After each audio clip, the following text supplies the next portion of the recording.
It's out of curiosity, Corinne, were you sworn in? I was not. I didn't know I needed to be again. I just got the email from Joanne yesterday. Is anyone from the clerk's office downstairs?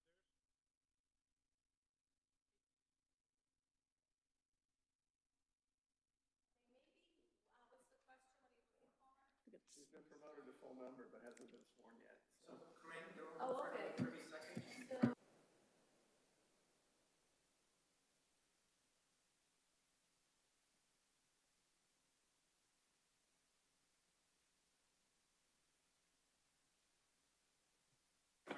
Thank God.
A few more minutes.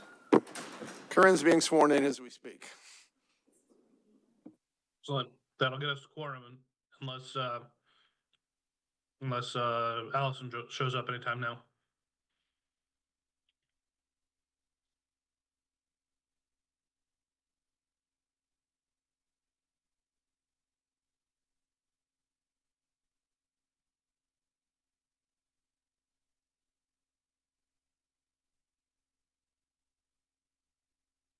And just in case you don't have the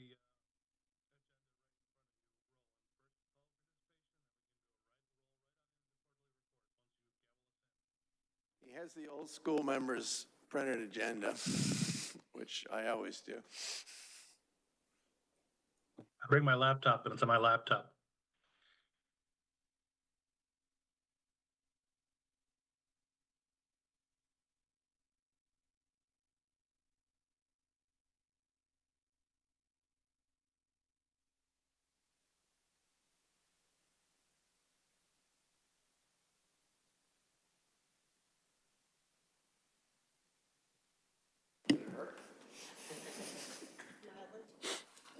Notice and time in the presence of a quorum.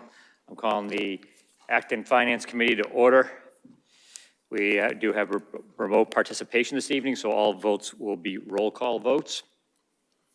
And our first item on the agenda is public participation. Seeing nobody from the public other than our normal we expect. We'll go on to the quarterly finance department report.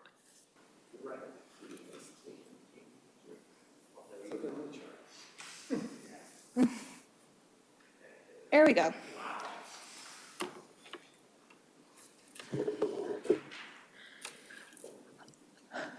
All right, so good evening. We come to, the Finance Department comes to the Finance Committee on a quarterly basis. This particular Q1 is usually done a little bit earlier, but for scheduling purposes, we are here tonight on December 10th. So Q2 will be shortly following this presentation, hopefully back on schedule around the January, February timeframe. Also, per Finance Committee's request, you'll see when Ellie is presenting to you tonight that in addition to our regular presentation of where operating enterprise budget balances are and spending, expenditures, and revenues, we have also added the revolving accounts. So at this point, I'm handing it over to Ellie, and we're feeling very comfortable with the numbers overall in summary. And then just to note, what you have in front of you is last year's report from this time, so that you're able to compare the numbers as of now to what they were last year while we're going through the presentation. These are FY24 numbers. Correct. Okay, it's to the public, this is FY24, so, okay, so you're going to show FY25 on the screen, then we can compare them against what. You've got it. So just as a reminder, the report and presentation are both published in the budget section on the town website. The report is already published on there, but the presentation will follow it once we're done here, probably tomorrow morning. So on this slide, we have a summary of the general fund revenues broken down by category. So as you can see, through September 30th, taxes are collected at 25.88%, which is exactly where we would hope to be, 25% of the way through the year. State aid is hovering around 17%. Local receipts is hovering around 18%. And then cumulatively, we've collected 25.42% of the revenue that we need to. And then at the bottom, we have received our fiscal 25 free cash certification as of July 1st, 2024, and that balance is shown on the bottom, which is $5,137,003. From an expenditure perspective, we've spent just over $13 million, which brings us to 33.89% expended. As a reminder, this number skews a little higher than you would expect because the town's Middlesex retirement assessment, as well as OPEB contributions, are paid in full and upfront on July 1st. So next we'll transition into the enterprise funds. Here we have the Septage Enterprise Fund. To date, we've collected just over $35,000, which comes out to 35% of our target. We've spent $18,551, which means we're 11.3% expended. We've also received our certifications on our enterprise funds. So the FY25 balance for Septage Enterprise is $158,272.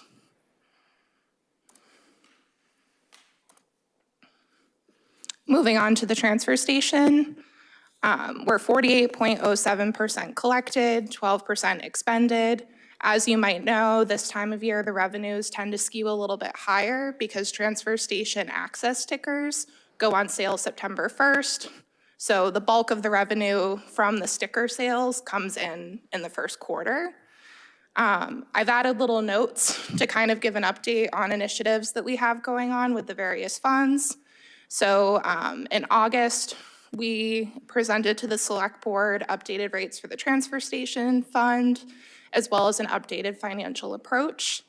For the FY26 budget, Director Corey Ork submitted a CIP request to purchase a front-end loader of $225,000, which would come from that certified free cash balance of $652,544 if it is approved.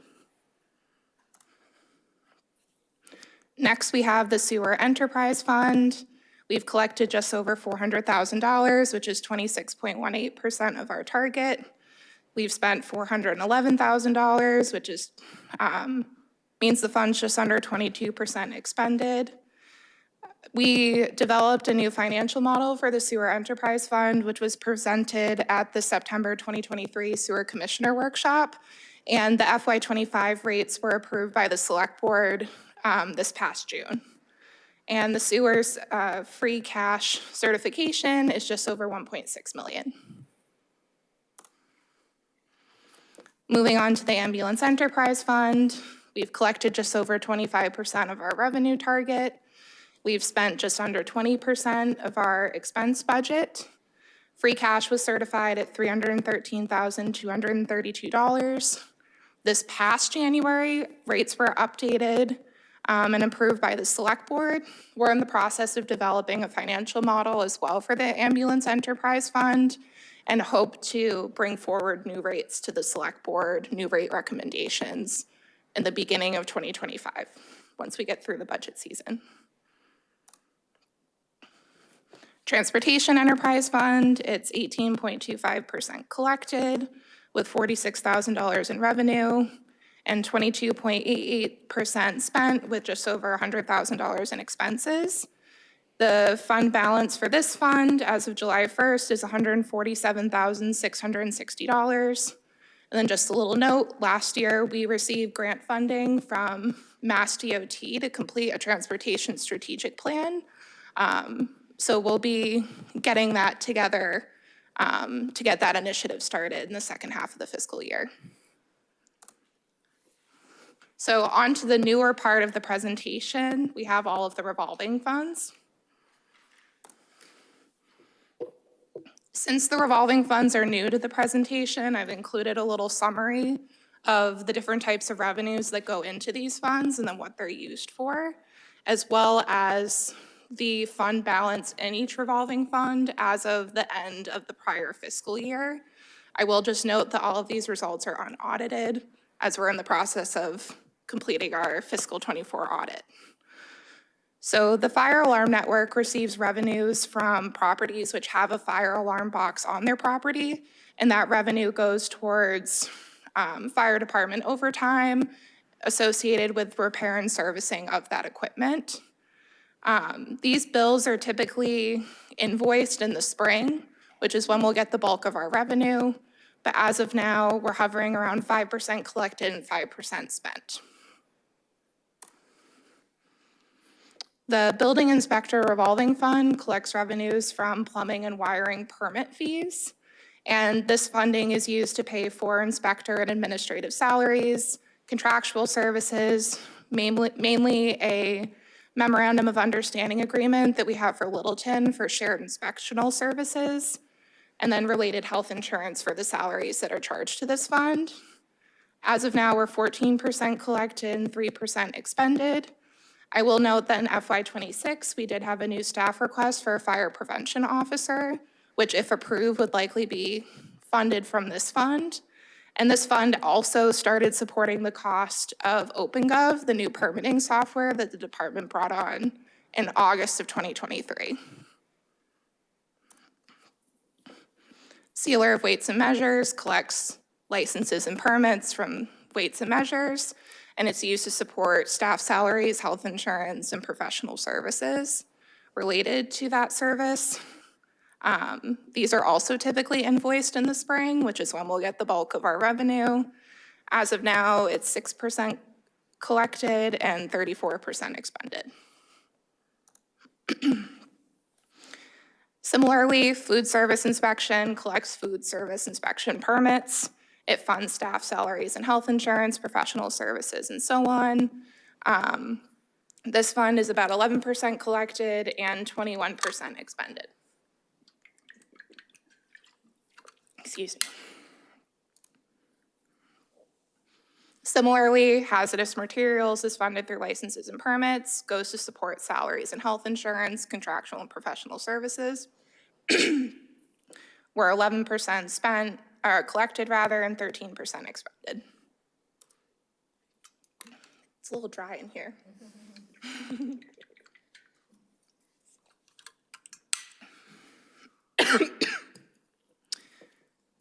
The Historic District Commission collects historic district fees. Very small budget, supports minimal supplies. Stormwater inspections collects stormwater fees, which are charged to larger commercial and multifamily housing properties, supports salaries, professional and contractual services, material and equipment, and so on. As of now, we're 37% collected, 5% expended. There's also a fiscal 2026 capital request to fund a stormwater management program utility fee feasibility study. So if approved, this would be for about $100,000 and would be paid for from this fund balance. The Crosstown Connect revolving fund collects revenues from public partners of the town's transportation service, and then it goes to fund the transportation service in part. So we've collected $11,000 and haven't spent anything from this fund as of now. Roadway maintenance collects street cut permits, mainly from utilities that need to cut into our street to access infrastructure, and then goes to pay salaries, health insurance, and contractual services. We've collected just over $6,000 and spent just under $2,000. Public shade tree, I believe revenue is supposed to come in from fees and gifts and then go to support the town's public shade tree program. To date, nothing's ever been collected in this fund and nothing's been spent from it. So there's no fund balance, there's no revenue or expenses. And then fire prevention, this fund was approved at the last town meeting. It collects licenses and permits, usually as part of the building process for fire prevention related inspections. And then will go, once it's fully up and running and gets enough of a balance, the goal is that it will fund fire prevention inspections. As of September 30th, we've collected $8,600. And then finally, we have the recreation programs revolving fund. So this collects revenues from summer camp, field permits, various programming, beach passes, and so on. And it's used to fund seasonal, temporary counselor wages, building and grounds maintenance for the various recreation properties, utilities, supplies, so on and so forth. The bulk of this revenue comes in the second half of the fiscal year as people are registering for summer camp, and then it's expended after the start of the fiscal year once summer camp's actually going on, which is why you see we've only collected 19% of our revenue, but we've spent almost half the budget as of September. And then just a note, like some of the other revolving funds, financial model for this program is in progress. And we plan to review fees and bring any recommended fee adjustments to the select board for not this camp season, since registration is going to start just after the first of the year, but hopefully the next camp season.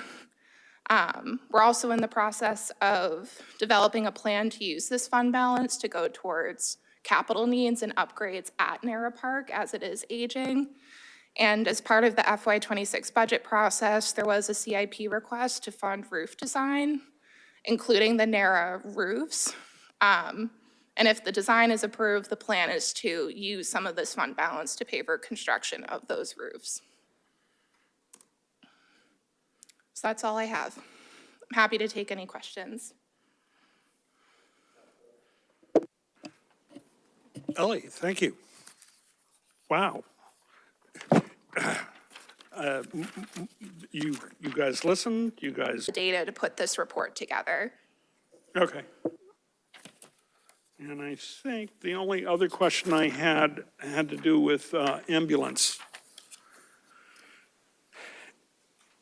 And I think the numbers are fine. I guess my question is, there was recently an article in the Boston Globe about EMS being in crisis mode, particularly in eastern Massachusetts. And I was wondering, were they talking about the greater Boston area? Are they talking about us? I mean, how are we doing? How much of this is us taking care of our own residents and how much of this is mutual aid?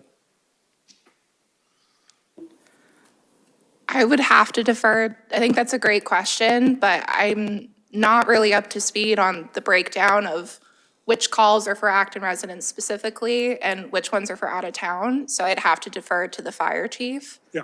for Okay. that. No problem. It's just, it was the news headline that I guess I'm responding to is when you see EMS crisis, you tend to read beyond the first paragraph. If I can also add to Ellie's point, and a good point, Greg, that you bring up, is that the recruitment initiatives are challenging throughout this whole area. And so the competitiveness of hiring firefighter EMTBs or firefighter paramedics. And the mutual aid is that we do provide mutual aid, and sometimes it's specifically too because someone else's engine, maybe their ladder engine in Westford, was down. So sometimes we provide mutual aid because of the need of a certain vehicle.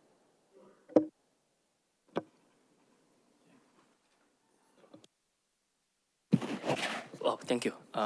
Thank you. Appreciate the details and the explanations. I have a question more about the fund structure. So the town just make the decision to purchase the conservation land. Is the Acton Conservation Trust Fund included in the report, is separated from the report?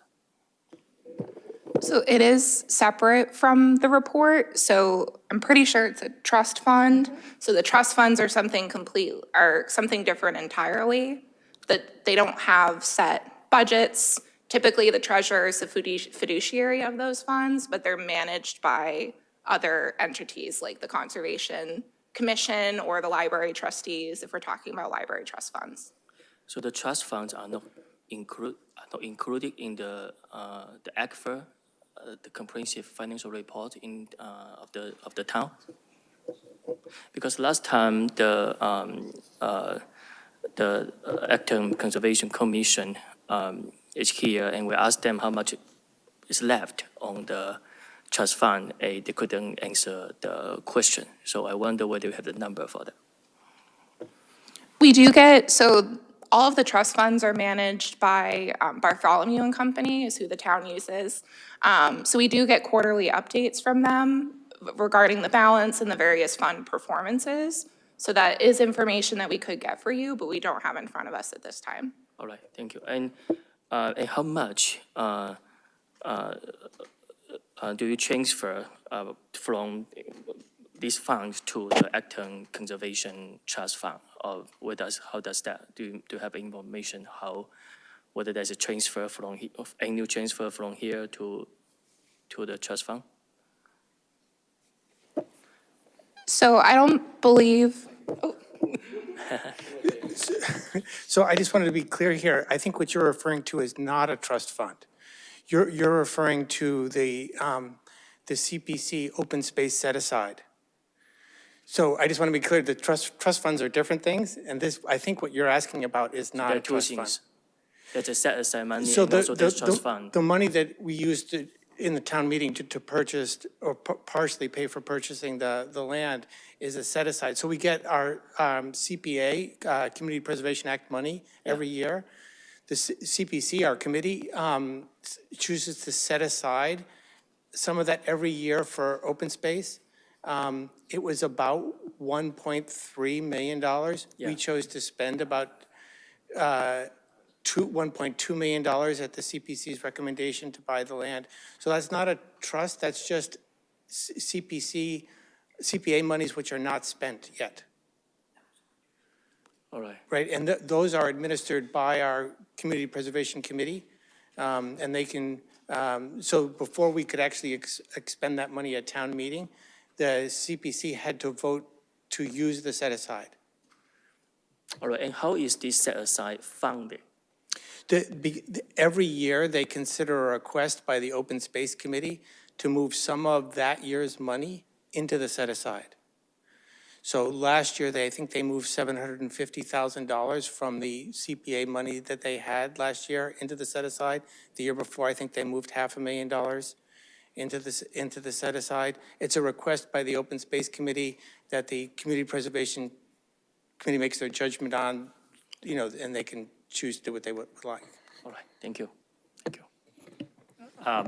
Also, Acton Conservation Trust is a separate 501c3 charity.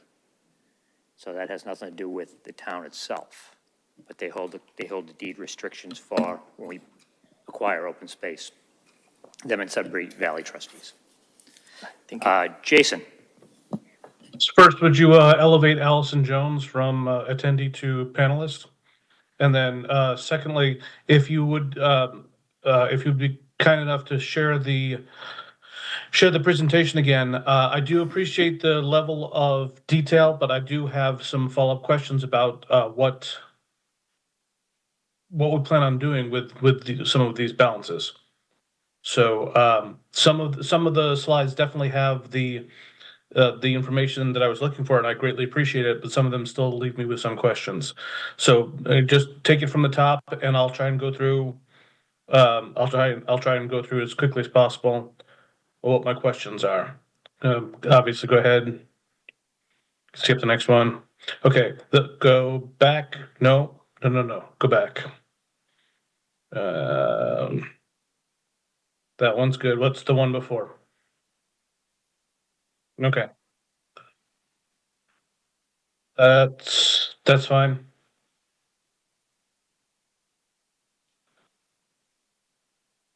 Okay, so in the Septage Enterprise Fund, we have in free cash almost the same amount of money as the entirety of the next year's budget. I totally understand that you never want to run any of these funds too close to dry, but almost 100% of next year seems like a lot. Do you have something in mind over the next couple of years that you are planning on, and not just the next 1 year, but why do we have so much extra in a fund?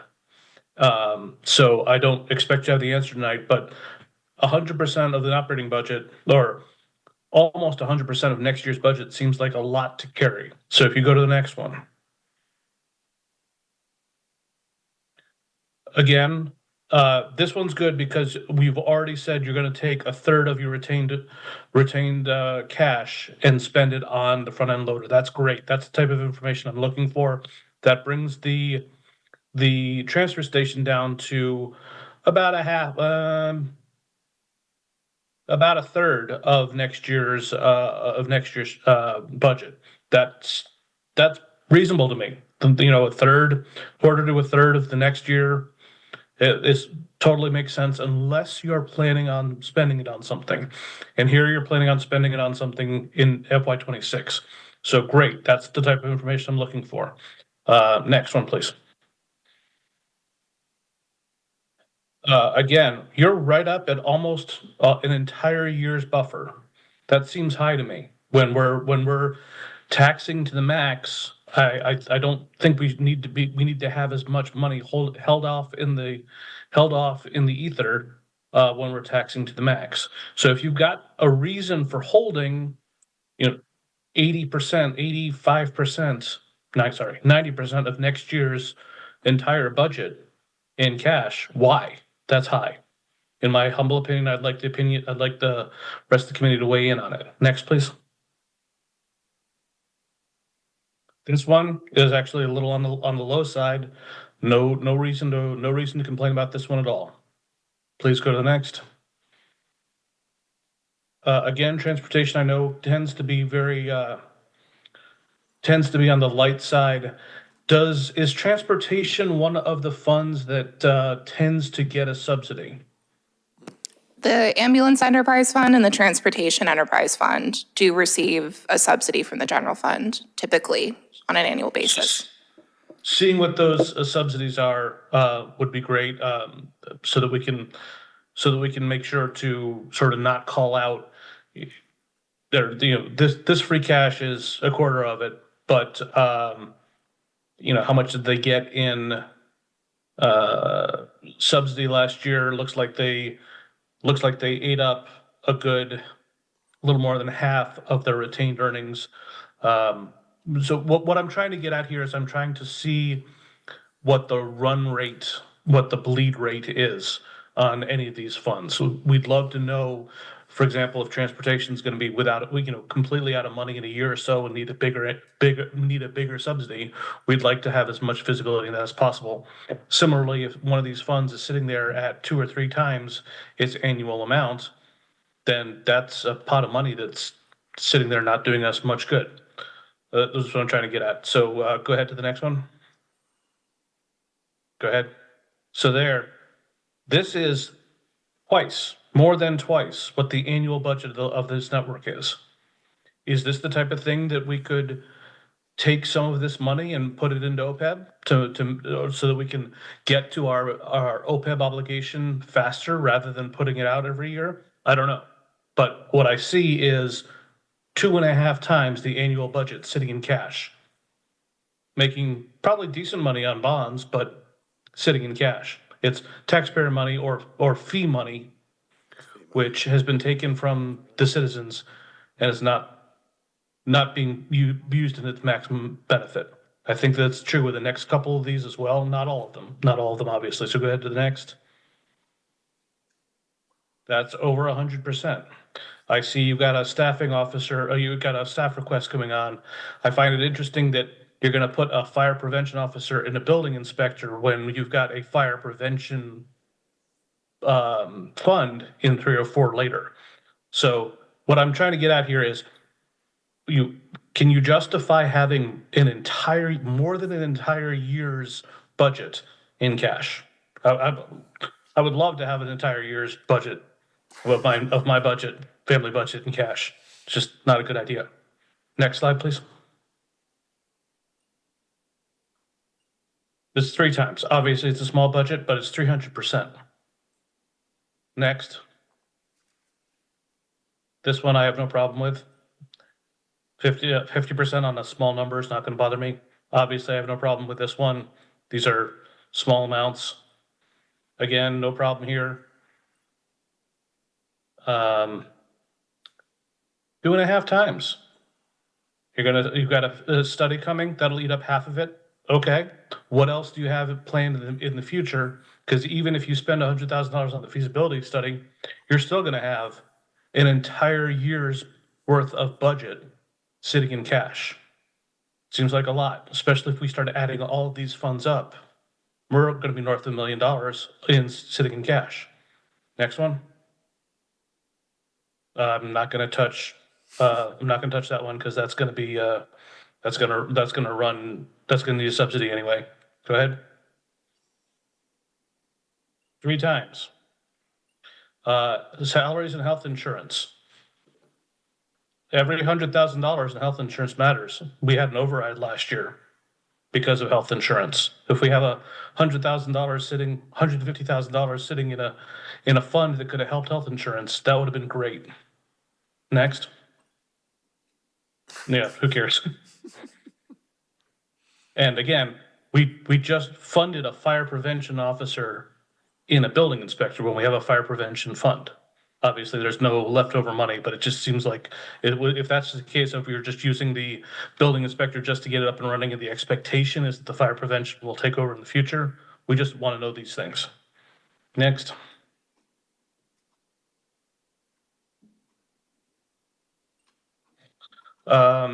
I'm not overly concerned about recreation. It's it's a little more than half of an entire year.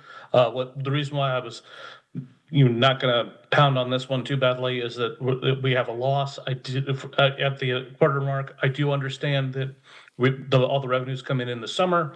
So, what's the expectation? Is this going to be sweetened or is this going to be lessened by the end of the year? Because again, I don't like the concept of any of these funds being wildly oversubscribed. Next. But I do see that there was okay, perfect. I do see on the last one that it had, you're going to do some capital expense out of it. That's what we want to know. So you've provided that information on 4 or 5 of these. That's great. That's wonderful. Thank you for bringing that.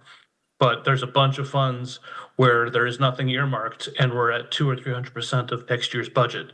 And I'd like to understand why and if we can use that money elsewhere. Because we've got to come up with a way of making the taxpayer's life a little easier when Inflation's running at 39 and government's running at 50. Thank you.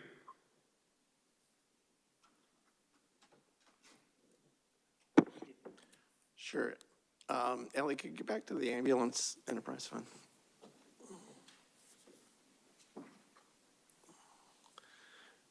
So, in looking at this thing, our free cash certification is 313,000.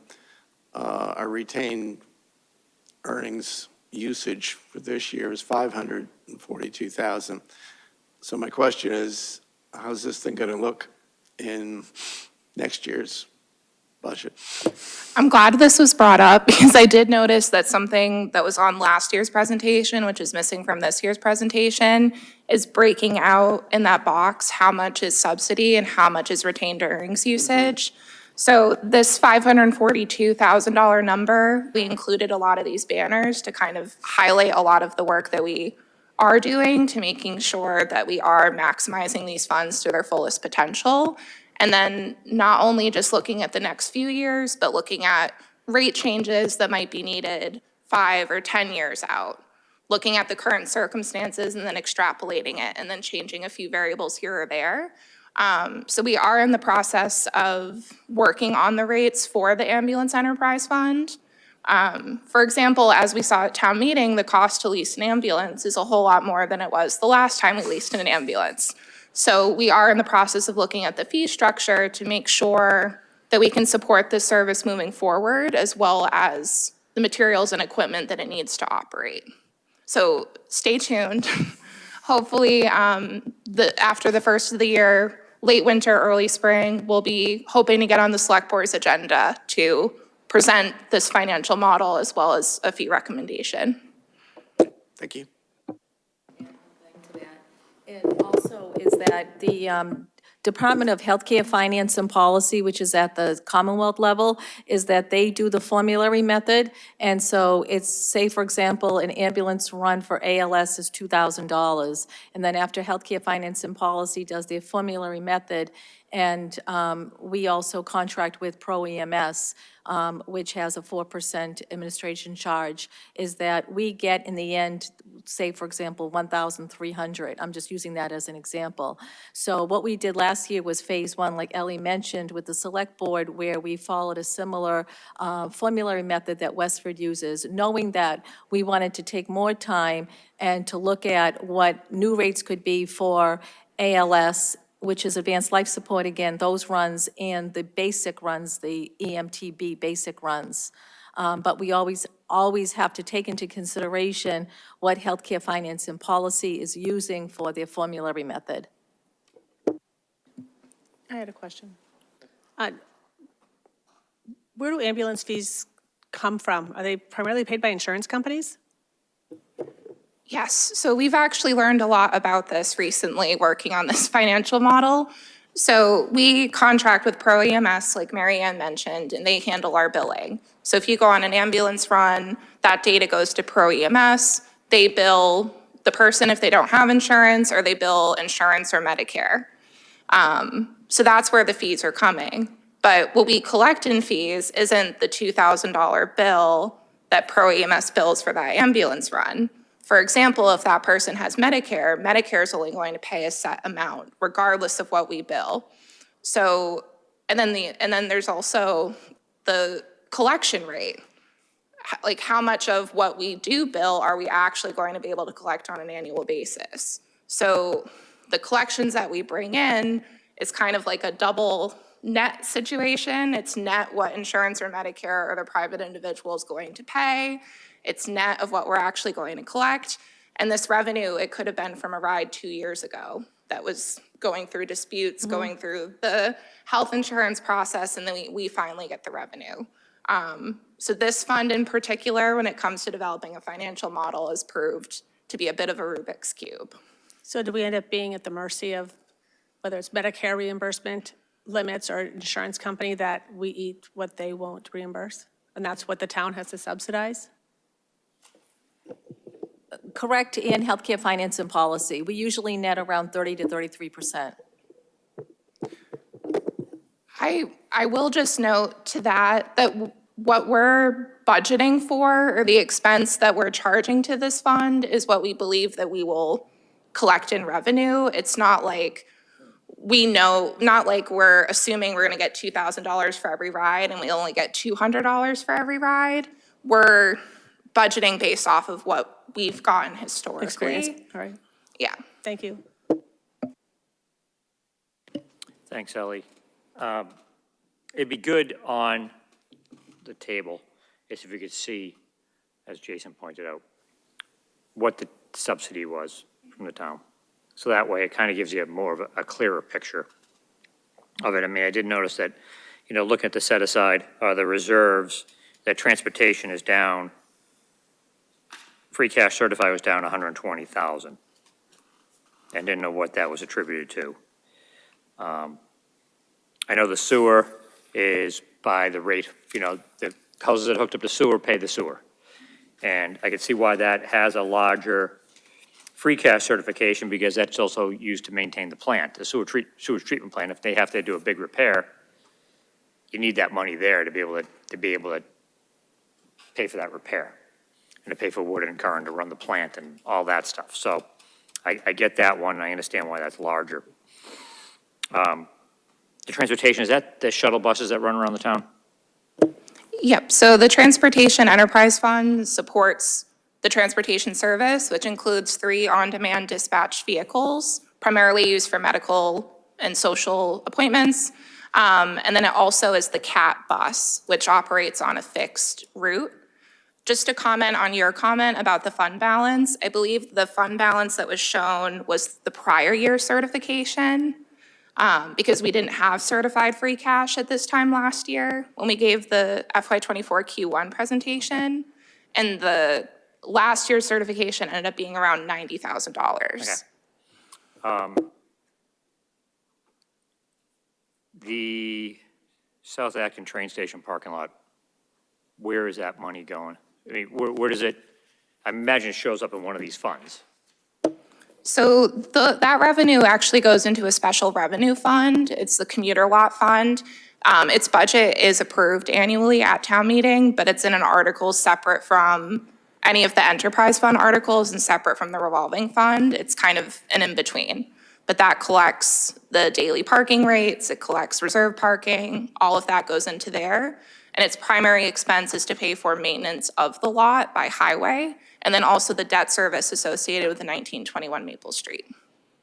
Is there any way we can get an update on that, on those funds and the debt service, et cetera? Yeah, I can add that fund to next time's presentation, as well as breaking out the subsidy for Q2. That'd be great. Okay. Thank you. Any further questions? Allison, do you have a question?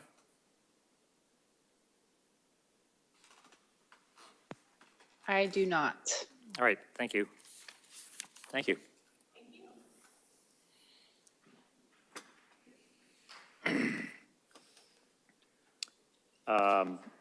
Jason, do you have any, I don't know if you have it, the cost-cutting initiatives that Christi, I don't know if she updated you on those at all. If not, we'll just skip over that article.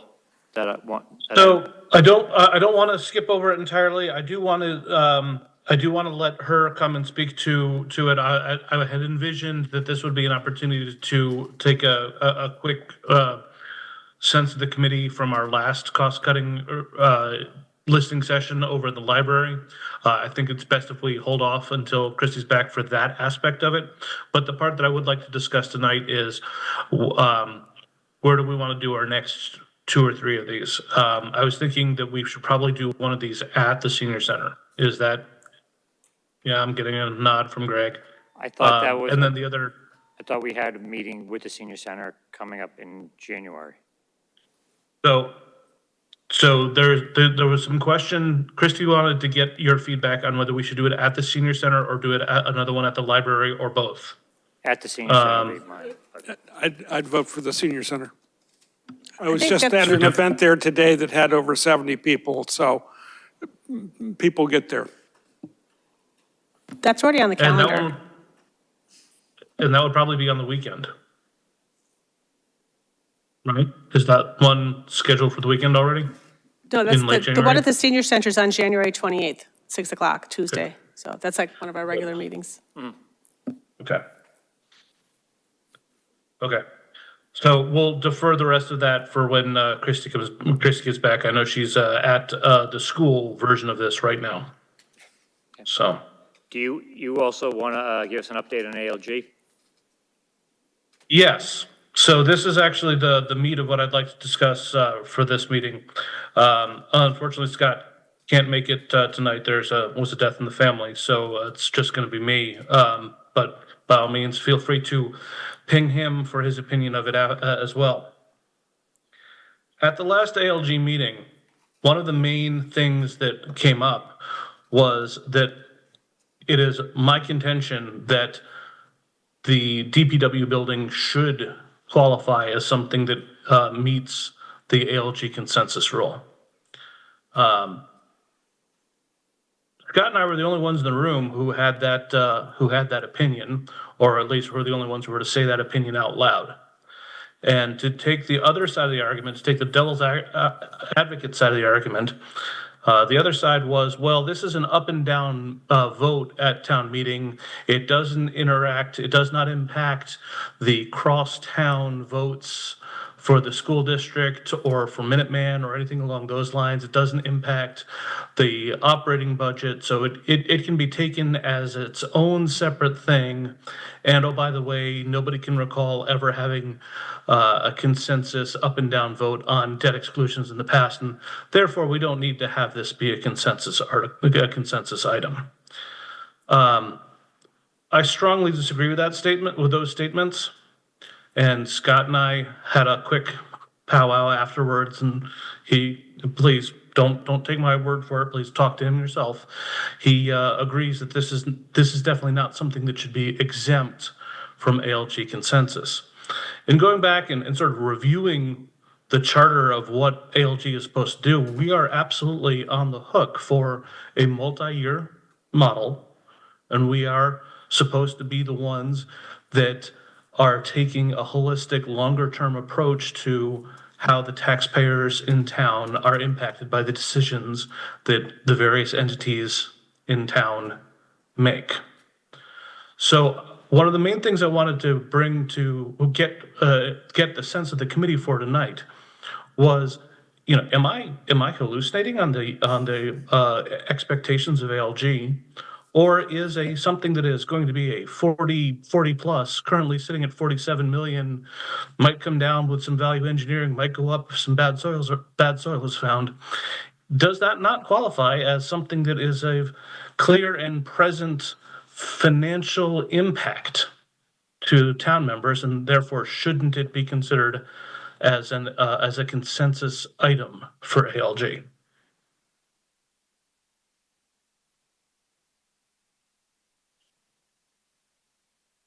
Sure. So the question is, are you hallucinating or not? Is that what we're trying to give comment on?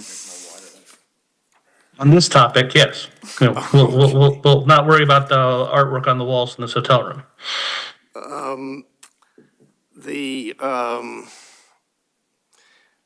I looked at the current ALG charter, which is the same one that was adopted in 2022, but was reaffirmed, I believe, by this ALG just a few months ago. And it states that the primary goal of the Acton Leadership Group is to reach consensus on a multi-year financial plan for the town to recommend to their respective boards. And I can go into my roughly 20 years of experience watching the ALG and participating as a member several times, and I don't recall any situation where we exempted anything from the consensus rule. I, for one, would love to see the select board's position put in writing, so I could give it some thought. But at the moment, no, I don't see a whole lot of daylight to say we can, yeah, we'll give you a mulligan on this one. You don't have to reach consensus. I know they're not asking necessarily for money, but again, the ALG's role is multi-year. And our role, according to the town charter, is to look at the long-term financial impact of things for the taxpayer. So I'd love to hear what they have to say. And I guess my position would be to request the chair to request that. Okay. I will circle right back to that in just a second. I do want to add that I did go to the town moderator because we all owe our positions to the town moderator, and I did not want to do anything that would run afoul of keeping things nice and moderate.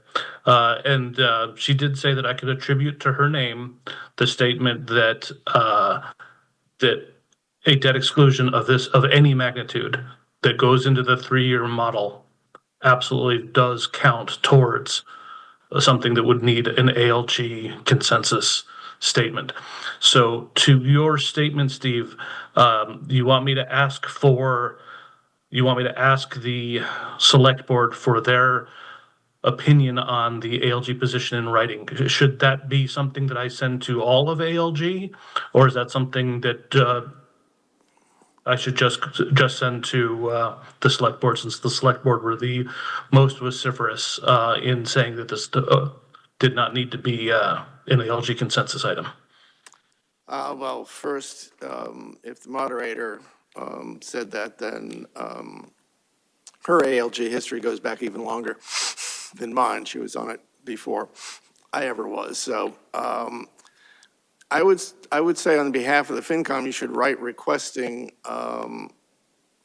the letter of opinion or justification from the select board, and you can certainly copy the rest of the ALG members on the request. I don't know whether the school committee cares about it or not, but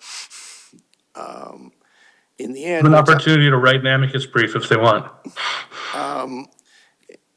Because it is a major expenditure over a long period of time, and, you know, I suppose we'll see a new 10-year CIP shortly, but this item's never been carried in the 10-year plan at this level of expenditure. The taxpayers kind of gave us a signal last override that they want to see some level of restraint. At least 49% of them do. 49.9, thank you, correct. And there's a question in my mind is if we tie up this amount of debt service on this one project, what are we leaving behind in the next 10 years? What were the things that we're going to use debt service for in 2028, 2029? I know sidewalks were in there, new fire engines were probably in there. Are those going by the boards because we're using all our debt service on this? I don't know the answer to that question, but that's why it is relevant to consider this in ALG.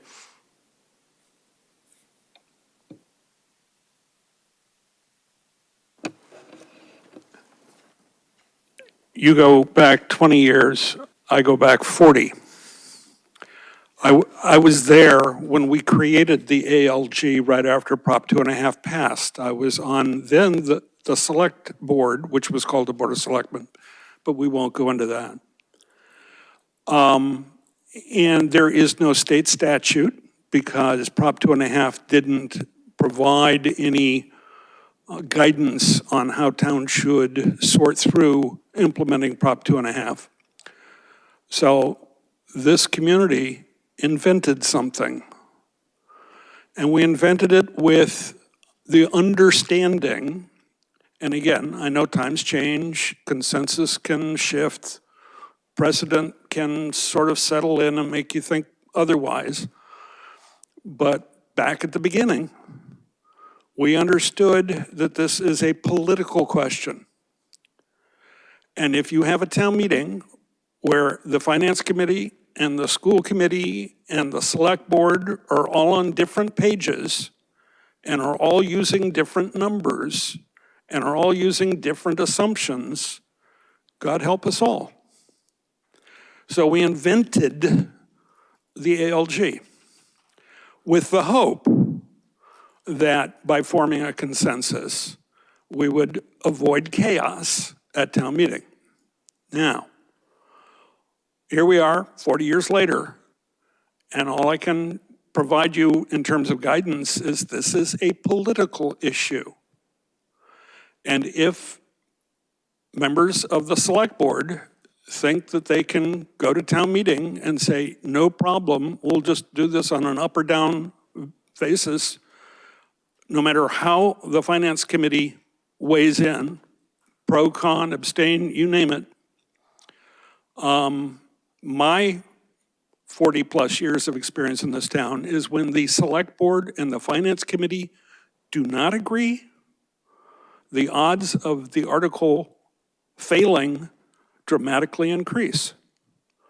That political reality, on top of the fact that we had an incredibly narrow election during the override in April, which should give all of us second thoughts about let's go back to the well again, just does not seem politically prudent. Now, I'm using the word political because it's not financial. Financially, who knows? Maybe it's necessary. Financially, you can get backed into corners at times and have to present things that, boy, the timing is really lousy, but you got to do it. Well, okay, fine. But at the end of the day, the reason the ALG exists is to say, is there a way we can find a consensus? Because if there is, it's more likely to pass than if there is no consensus. And so my only guidance to you is that's the history, that's the reality, that's what we're dealing with. A little bit of finance and a little bit of politics, and it's an interesting mix. I would like to follow that up with, for those of you that have been on ALG in the past, there is a pressure to come to consensus. You know, if you're a little bit of an outlier, if you're not quite exactly where you want to be, it's the beauty of what consensus is. There is an element of this isn't perfect, but it's good enough, and I'm not going to let the perfect be the enemy of the good. So, you know, this is my 4th year on ALG. There's pressure near the end to just go along, to get along, and make sure that everything is solid. That's not something that I envision. You know, when I disagreed most vehemently in the past, I had other members of the committee with me, but the committee wasn't in lockstep. The committee was more or less split. I had a couple of people who agreed with me, but in that instance, there was definitely the pressure to come to consensus. I have consistently asked this year, as we've gone around the room, where do we stand? And the softest stance I've heard was, well, we might be able to get there if the numbers got better. But there has never been a vote that has been anything other than unanimous against this.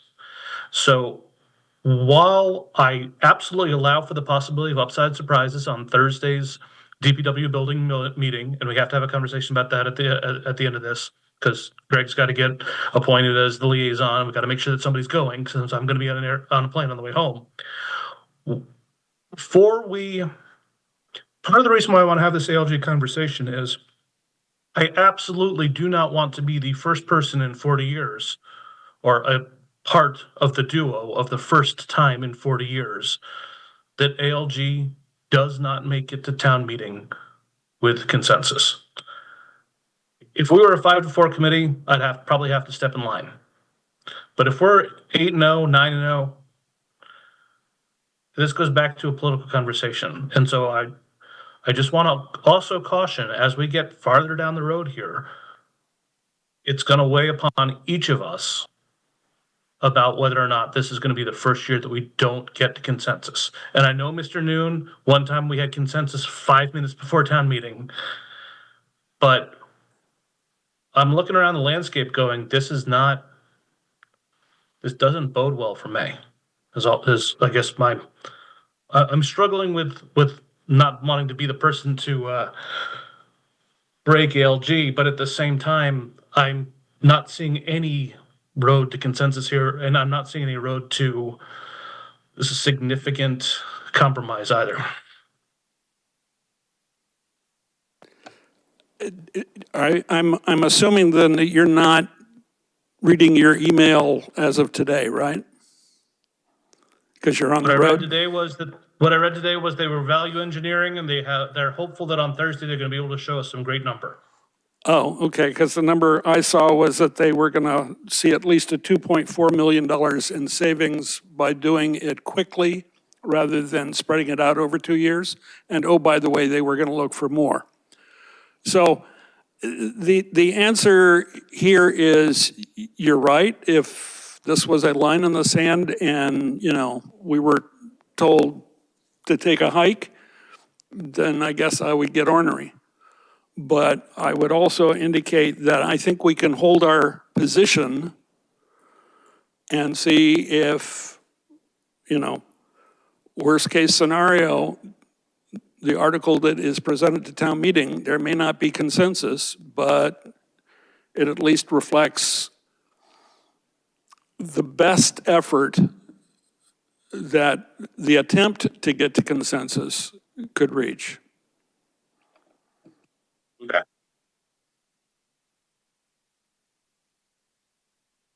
Roland, Corinne, anybody else? Allison? I have a bunch of things in my head, but I wouldn't consider FinCom not agreeing with Board of Selectmen on an issue as breaking ALG. I would consider changing the rules, breaking ALG. And, and that 3-year plan that I look at in the warrant would be meaningless if it didn't reflect that, known, planned debt exclusion in 1 or 2 years out. What would be the point of even printing that document? It'd be absolutely meaningless. It also sets, or I don't know if it sets or breaks precedent by saying, well, we're not going to need consensus for debt exclusion. So now it's DPW, and maybe next time it's, I don't know, another school, which then we know they're going to try for, right? So I 100% agree with you, Jason. And also, you were saying that they're thinking they can save 2.4 million or something by bringing it in. When Scott first asked that question, at the time, we didn't have the numbers, but it was still, we thought it was around 40 million. And then when they came in, they're over 47 million, and now they're saving 2.5. So we're still at 45. So it's still way higher than what we were hoping it would come down from.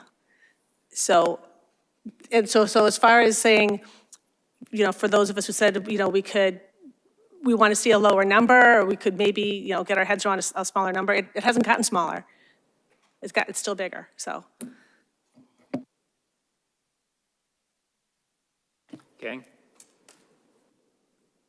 I feel the same, Jason, as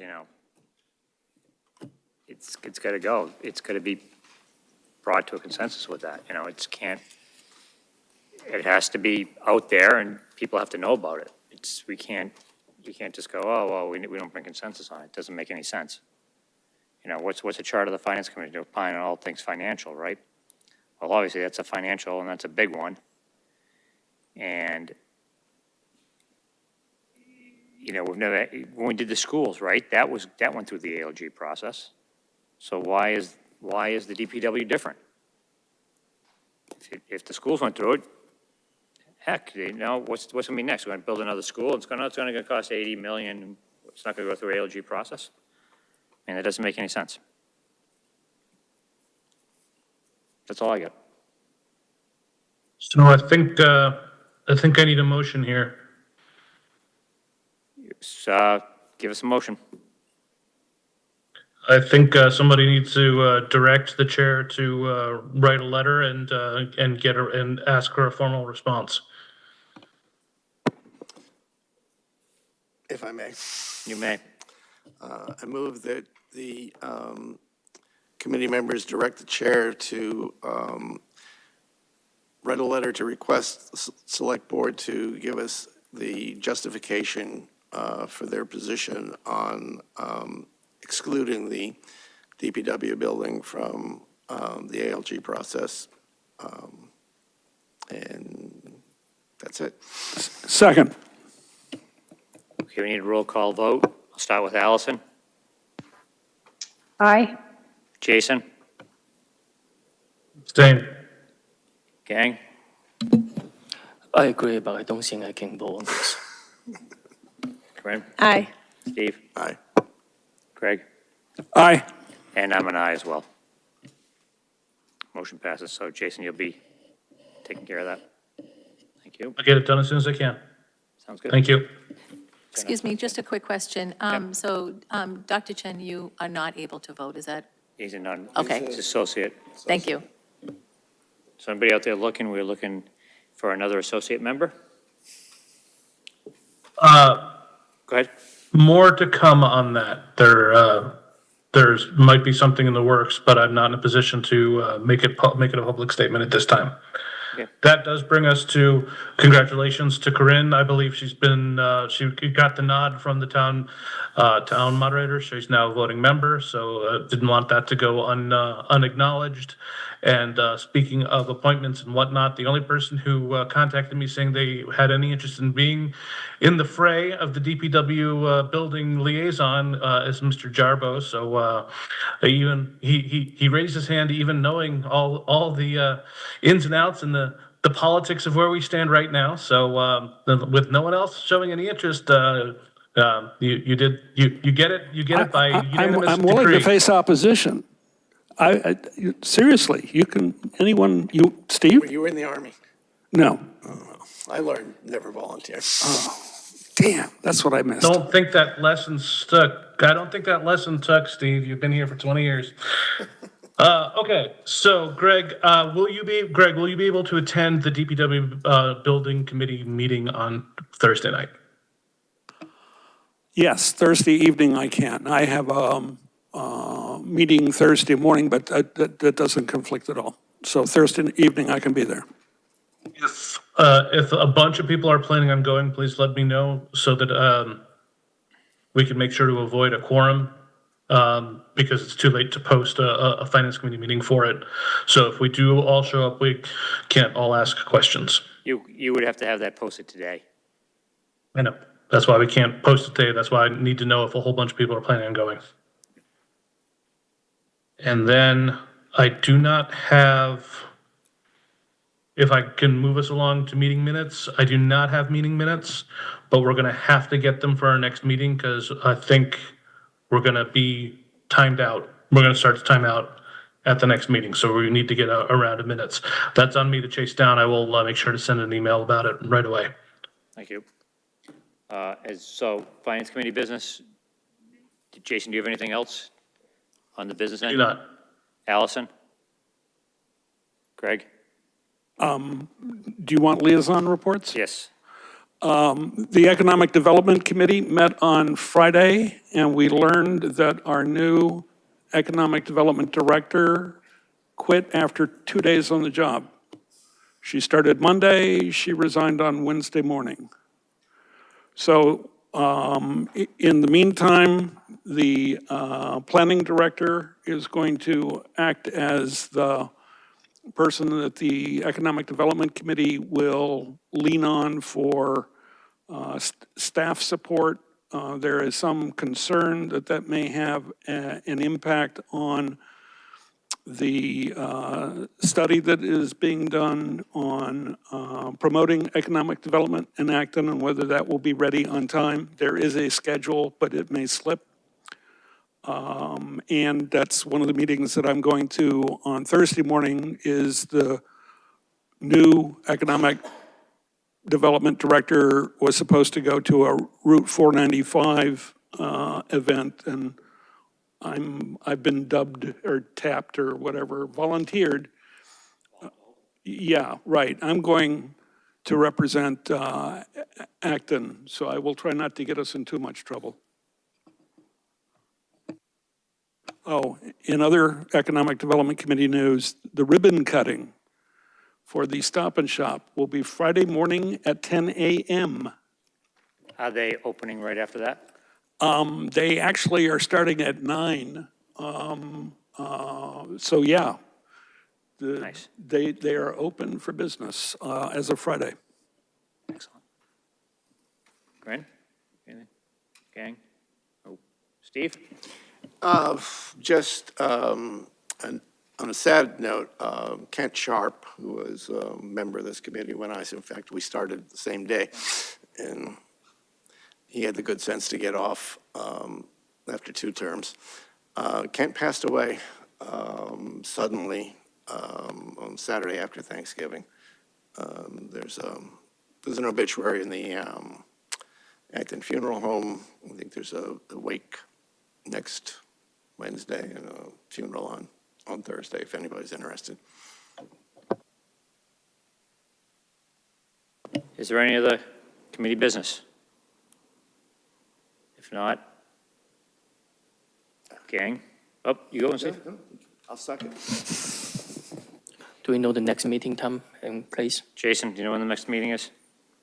Yes, I did just set the schedule for all of next year. I will forward it to everyone. In the meantime, I'm stalling because I'm scrolling through my laptop here. Our next meeting is January 7th.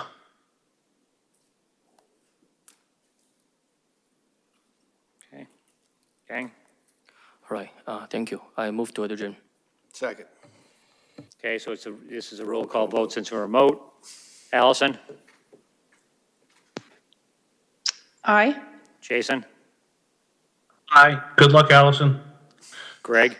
Thank you. Aye. Gang? Aye. Corinne? Aye. Steve? Aye. And I'm also an aye. The meeting is adjourned. Good job. Okay.